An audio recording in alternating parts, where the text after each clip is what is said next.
the way that the story built the relationship, the fact they became neutral, the fact that they became friends, the fact that they became in a relationship. They built it. They didn't just like boom, boom, boom, boom.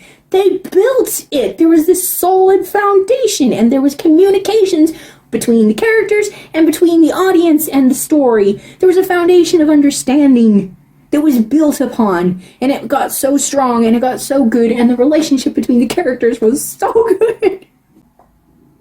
Okay, my cat jumped up in my lap, so you will probably see her paw and her tail because she's trying to make me pet her, and you might be able to hear her purring.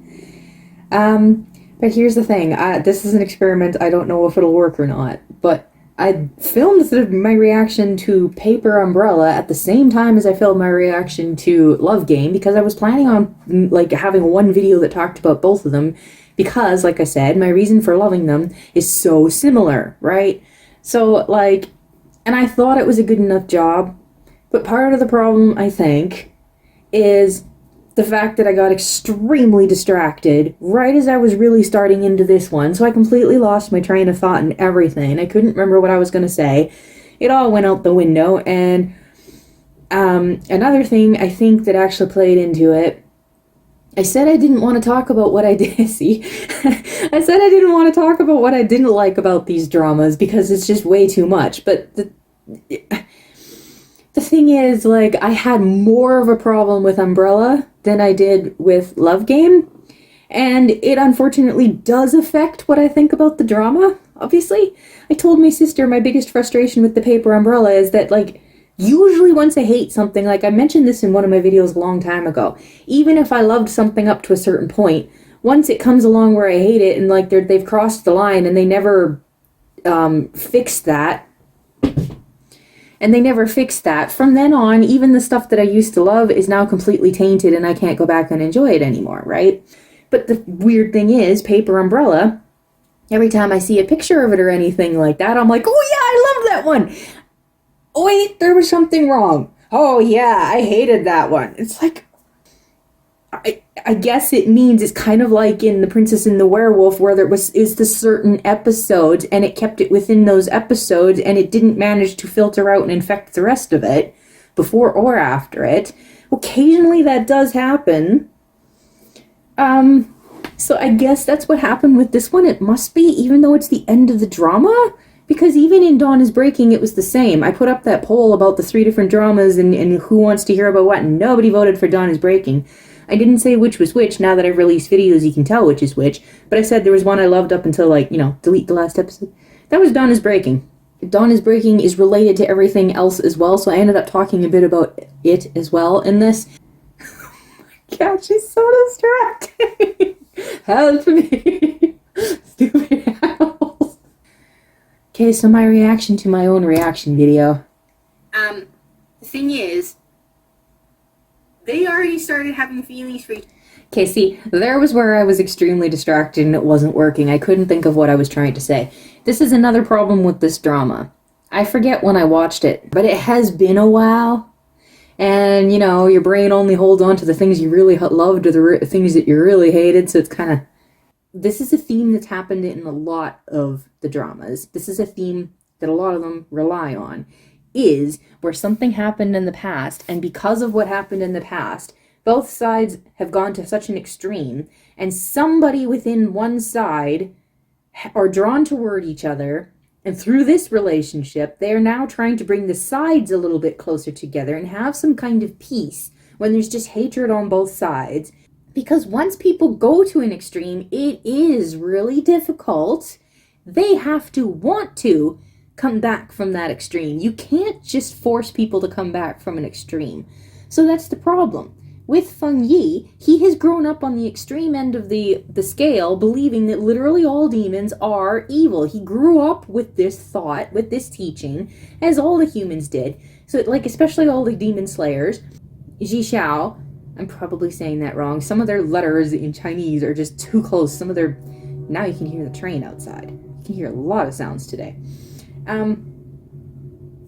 She did not know that she was a demon. and he did not know that she was a demon. So some dramas, it's like she actually did know and she was hiding it from him the whole time, and it causes so much trouble. In this one, she is truly innocent because she literally had no idea that she's actually a demon. I mean, why would she have any idea that she is? Her father was a demon slayer. She grew up wanting to be a demon slayer. She had no idea that this was in her background. So she's completely innocently approaching him, and he's completely innocently, like, you know, so their relationship is growing when they don't know. So the thing is, when she finds out that she's a demon, they have already been through several things where they've already started falling in love, but they already have established that he believes there are no good demons. So she's like in agreement with him because she's been taught the same thing, that there are no good demons. Because they built this innocent relationship when both of them were innocent and had no idea, this affects what happens when she finds out that she's a demon. And when he finds out that she's a demon. And it's heavily affecting it because that original love that started to grow between them was genuine because there was no lie involved in this. And they both know it. So, like, I mean, there's a lot of dramas where the relationship is being built, and it's like, I, the viewer, don't even feel like this is genuine because someone's lying and they know they're lying. You can't honestly, genuinely grow a relationship if it's founded on a lie. And, you know, like, my whole huge issue with that other one, that the name escaped me because I didn't think I'd bring it up, whatever it was called, where it was completely founded on a lie, and she never dealt with the fact that it was founded on a lie. She just decided to sweep it under the carpet and it's fine when it's not fine. It can't just suddenly become genuine. It doesn't work like that. But anyway, I'm all over the place, and this is probably actually making it worse. I was trying to make the original video better, and I'm probably making it worse. Okay, so that was a huge factor into it, was the fact that the foundation that they started on was genuine. It was genuine, and that was why it was so strong, and why it made everything so much more complex and genuine later, was because the foundation was genuine. And that was super important, and that was the point that I was trying to make here, was that, the honesty and innocent genuineness of it. There was also, I didn't really bring into it because I forgot to mention it, but like there's also the factor of them falling in love, but at the same time he's trying to learn this spell that he can only do if he's never been with a girl. So he's desperately trying to not fall in love with her to the point of wanting to be with her because he can't be with her or this spell won't work. Okay, so anyway, one of the crucial things that happened, it's crucial because it plays so heavily into what happened over here and understanding it. Because he fell in love with her and is making an exception for her, that does not apply to any other demon. They had a point where she thought that was the case, and that is usually the case in these dramas, so the audience is prone to think that's the case, but they corrected it because something happened, and she goes, but I thought you'd come to the understanding that there were some good demons. And he said, no, that is not true. Only you are an exception. They made that very clear for the two characters, for Feng Yi and Zhishao, and the audience had a very clear understanding of what's going on. He hasn't changed his opinion on anybody else, so what he's doing is making perfect sense. It really is within his thinking and understanding in his character because he didn't change yet. This is still what he thinks. So that was one really crucial moment that I am so glad they put in there because it's part of the foundation that made everything still, like, it was solidly built. You understood where the lines were and what was going on because they told me in a very specific way. And then you have things like, okay, this story, playing into this, before I go any further, is the love triangle that comes into it because they brought in a love triangle, and I hate love triangles. And then they made it worse. It's a literal obsession. It's not a love triangle, not even any kind of even remotely genuine. It's just an obsession. Thankfully, shock, it didn't turn into that. The prince, I actually really liked the prince and actually really appreciated his approach to the whole thing. The thing is, even the way he treated her and the way he treated Feng Yi with all of this. And once he realized that they did love each other, he backed off, like the whole way he treated all of it. He is the first one that found out she was a demon, and actually it turned out really cute. And she didn't know it yet, so she's like accidentally finding out about this, and she's freaking out. He's like, that's fine. It's just the way he handled the whole scene. It was cute. He was so thinking of you and me together. But even when they went out, he let her, he didn't put words in her mouth. He didn't control the situation. He followed her suit.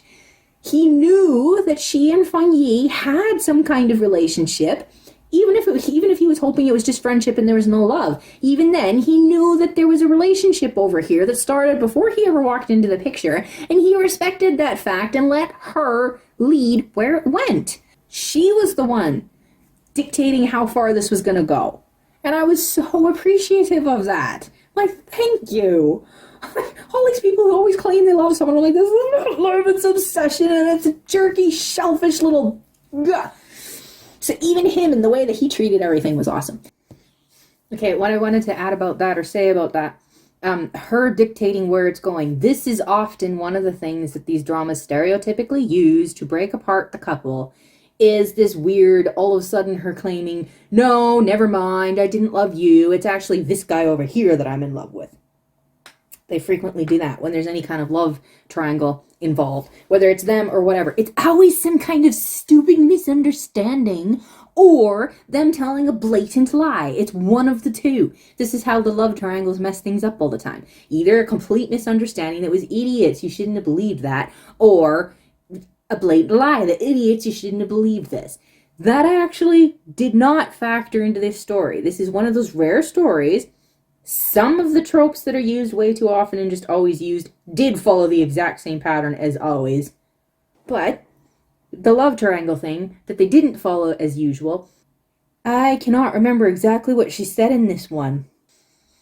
She dictated how far it went and she dictated when it ended, and like it wasn't like she was just using the prince or anything.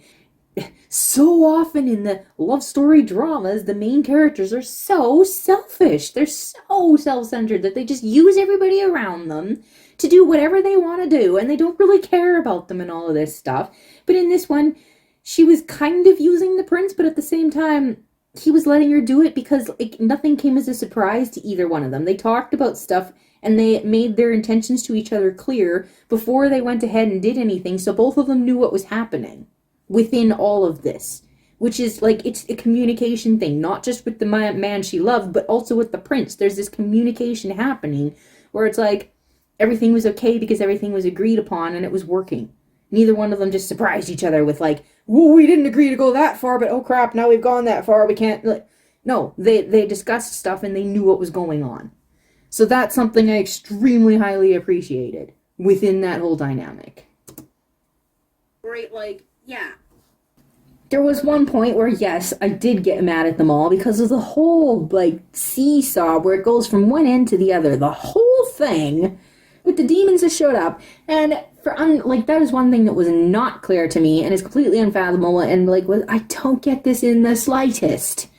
Where she says these demons are not originally demons, they were human beings. And all of the human beings are like, shut up, what are you talking about? Let us kill them. I'm like, what? The whole thing made me mad for a little while there. But this is what gets into where the relationship kind of ends up falling apart. This is the point where it actually happens. And what I appreciated most about this, because like I said, so many dramas where it comes to the point where something breaks them apart and I'm like, this is stupid. This should not have broken them apart to this point. But because of the way this drama did it, and again, that's now going to get into some real spoilers, so if you don't really want to know specifics, you might have to mute it or just entirely stop. But the way they ended up doing it, because they had already set up the fact that no, it's not any kind of whatever, it's only specifically you, it got to a point where Feng Yi does something, and even I, as the viewer, am going, what? He's actually doing this? this is out of character. It does not work. What is going on? This is really stupid. That is what is usually going on, and exactly why I don't know. Sometimes, like most of the time, it really is. They're out of character. This is not what they would have done. This is not how they would have done it. This is not what they would have done. Sometimes, maybe what's happening is that they didn't have the foundation, so it actually would have worked if they had laid enough of a foundation to explain to me, because, like, it really did this time around what he was doing. Like, I felt like she shouted, where I was like, I was legit. There's actually a slight chance, like, okay, and this is the part where, like, I wrote a note, but I want to better explain. I was trying to understand, I was trying to explain, and part of it maybe I forgot, and part of it whatever, but when I wrote that note, I realized that was one of the biggest factors that was factoring into it, because Feng Yi's character is not an emotional character. Throughout the entire drama, he has emotions. I'm not saying he is emotionless. I'm saying he does not let his emotions drive him.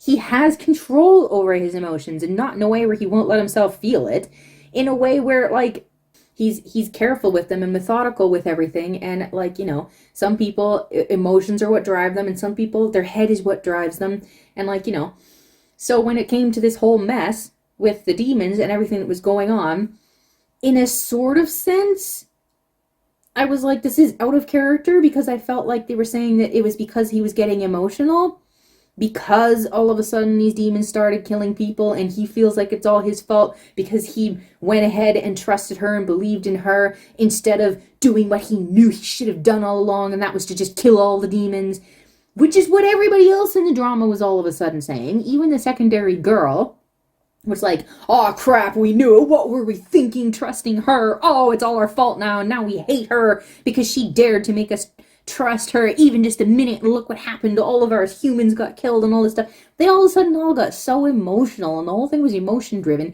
and it made it kind of look like Feng Yi was also on this bandwagon of our emotions are going to drive us now, but only sort of. It only sort of made you feel like that. There was enough of me with the foundations that they laid down and built upon. It was still clear enough that even if the emotion was, like I say, he's not emotionless. His emotions are playing a part, but he's not driven by it. And well, it's kind of felt like he was suddenly letting his emotions drive him, but at the same time, there was enough about the situation and what was happening, enough other cues to cue you in and make you see, okay, I don't think it is just emotions driving. There is something still going on in his head. His head is still dictating what's happening here. I think, because, like, throughout this whole thing here, it is Feng Yi, and this is what I cut out of the original thing, because, like I say in a note, I cut something out because I was like, hold on, I'm actually mixing up several things here. I was mad at him, but I also wasn't mad at him, and it was because there was like 2 or 3 things happening. One was this whole thing with the demons that actually used to be humans and they got turned into demons. But there's also the whole, like I say, everything that happened in the past with their fathers, and this whole the sins on of the fathers get passed down to the sons, and the sons are who has to pay for it. This started playing in there too. I said that there was a part of this where he wasn't able to explain to her because he got backed into a corner and he literally didn't even have time to explain to her. There was part of that he didn't even have time to explain to her. Because of who the bad guy is, because of the power that the bad guy holds, because of the position they hold and all this stuff. This is what he had no time to explain to her and all of this stuff. He had to, like, make a decision really quick right now and stick with it. Otherwise, the whole thing would not have worked. There was no way they would have been able to defeat this bad guy. He had to quickly do this now, and he didn't have a chance to explain it to her. He couldn't. Because of who it was and what position they were in and the power they held and all this stuff, he realized that this was too big, and he had to quickly act, so he started acting. That part of it wasn't his fault. I wasn't mad at him for that because there was nothing else he could do. And that played into, as well, the demons that used to be humans and all of this stuff. All of that was wrapped up in a thing where, like, I couldn't blame him, but I also couldn't blame her for her reaction to it. it's a really sticky, messed up situation because, in one sense, even then, that doesn't justify what he did to her. Even if it's like in order to fool the bad guy into believing that you're like wholeheartedly doing this, you have to go that far. But at the same time, did you really have to go that far? Because that's not okay what he did to her. And it's good that she reacted in a way like pushing him away because, like, think of it in real life. Even if it's someone you love, and even when your brain is trying to figure out what's going on here, you're not supposed to stay in that situation and just let them abuse you like that. No! Get somewhere safe. Get out of that situation. Like, don't let your own feelings for these people mess with your head to the degree where you start justifying what they're doing and thinking, no, there must be some other reason that's actually... Let me make one thing clear. All of these dramas are always like, love made me do it. No. There are certain things, love will never make you do that. Love does not make you abuse people. Love does not make you, like, destroy everybody else because you just loved this person so much that you just wanted to be with them so you couldn't help killing other people or doing all of this other evil. That is not love making you do that. In all of these dramas, it's always, oh, it was the root of love. Okay, way back there, it might have started as some kind of love. It's not the love that did this. The love disappeared. The love was taken over by greed, by bitterness, by self-centeredness, all of these other twisted, horrible things that have nothing to do with love. Unless you want to talk about the love that you have for yourself. You love yourself so much that you don't care about anybody else. You only care about yourself and what you're trying to get. Self-centeredness. That's what's doing all of this horrible stuff. It's not the love. There are many different things that all of these dramas are always like, oh yeah, it's because of love. Love does not do these things. So, like, when he's torturing her and all the rest of this stuff, it's not even like, I mean, even if you claim that he's doing this to get her out of the picture to protect her, it's not exactly the love that's doing that. I feel like he had to bury the love and hide away the love and do something else. Like, it was a bigger sense of, I mean, like, it was something else. It would take me a bit to think about, because, like, I wasn't planning on talking about this part of it, but, like, yeah, there was something else there, and it would take me a bit to figure this out. So I just have to leave it there. But then, like, that's a whole part of it. But then there's also the part that I got mad at him for because, and I say him, but it's also, like, I say, it's the authors I'm mad at. Because they do this thing where the sins of the father are placed on the son's shoulders, and he's the one that now has to bear it and pay for it. And he has to pay with so much that within this drama, okay, major spoiler here, I feel like he gave up his life something like 3 or 4 times. I forget how many times it was, but it wasn't even just once. He gave up his life so many times to make up for everything that had been done to her and her family. He alone had to pay this price like multiple times over. He had to continuously die in order to make up for the sins of the previous generation. I'm like, wow, how far is this gonna go? And they always do this too, where it's like they're absolutely so utterly convinced that they have to do this that they don't even take into account what the other person actually thinks about this. Did she want him to do this? No, actually, she didn't.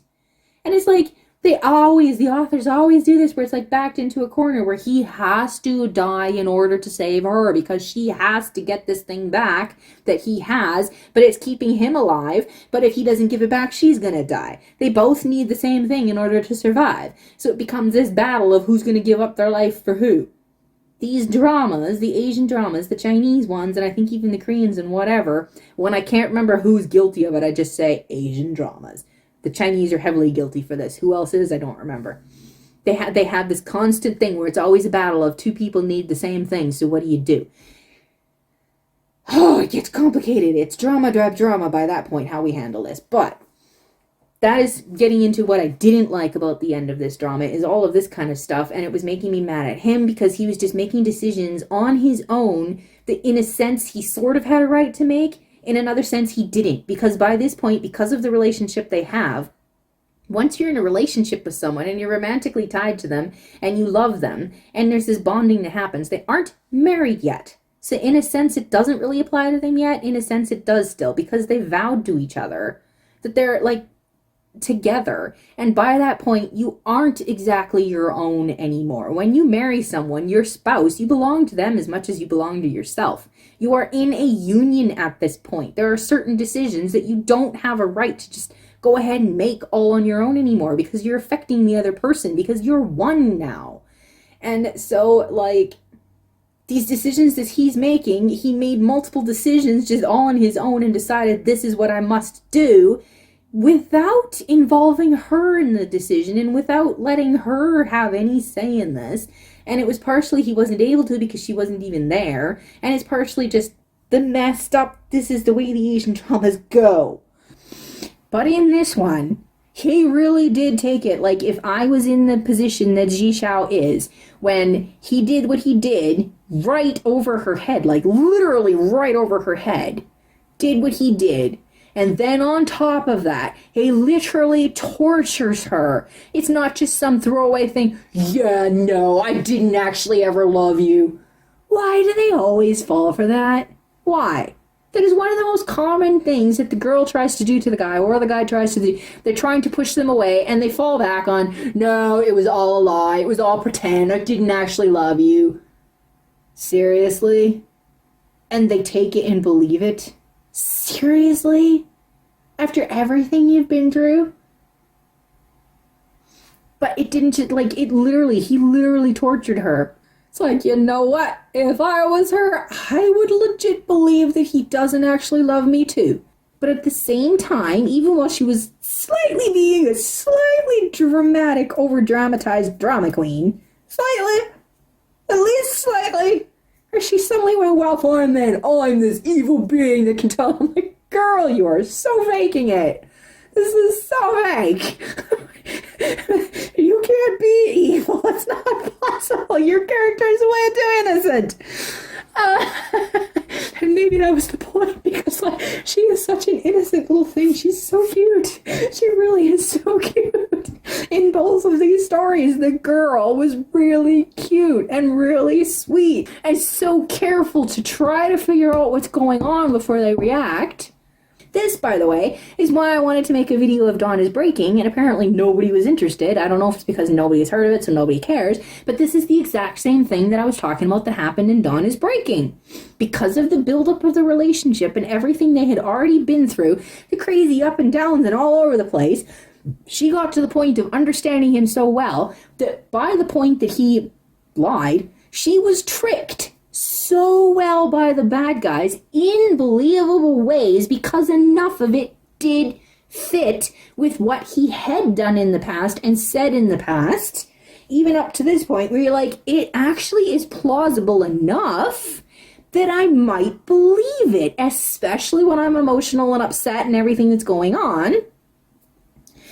So, like, it was enough of a point, but at the same time, she also had enough faith in him because of the relationship they had and everything they had been through, that she was still doubting. And then it failed to show you a certain scene until afterward, but at the same time, like, on the cliff and everything she was doing to him and all the rest of that stuff, despite what she said, like, you knew that there was something else going on there because she didn't want to believe that this was actually true about him. She didn't want to, but it's not blind faith either. Because of what they've been through, because they know the character. See, this was one of my problems in Love of Nirvana, where she literally says, you are all wrong about him. That's not what he's like.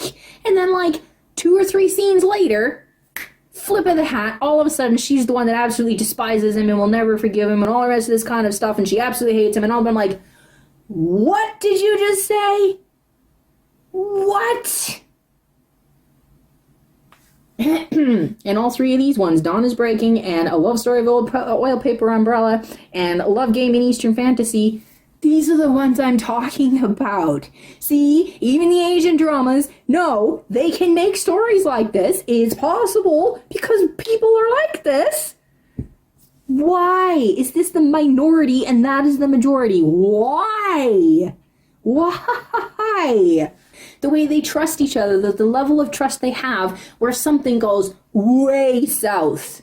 They're like, oh my word, what is going on? Let me figure this out. I have to figure this out. Because this person is the person I love. Ah! So there you go. The relationship between the main characters in all three of these dramas, the way that the story built the relationship, the fact they became neutral, the fact that they became friends, the fact that they became in a relationship. They built it. They didn't just like boom, boom, boom, boom. They built it. There was this solid foundation, and there was communications between the characters and between the audience and the story. There was a foundation of understanding that was built upon, and it got so strong and it got so good, and the relationship between the characters was so good. That's how much I loved the girls. That's how much I loved the relationship. That's how much I loved the whole growth of both characters, the guy and the girl. The growth of their relationship, the growth of them as individuals, the story surrounding it, and the way it was all wrapped up in a pretty little bow. What do you think? Let me know in the comments if you got anything out of this video. Like the video and or comment. Yeah, thanks for watching. Bye.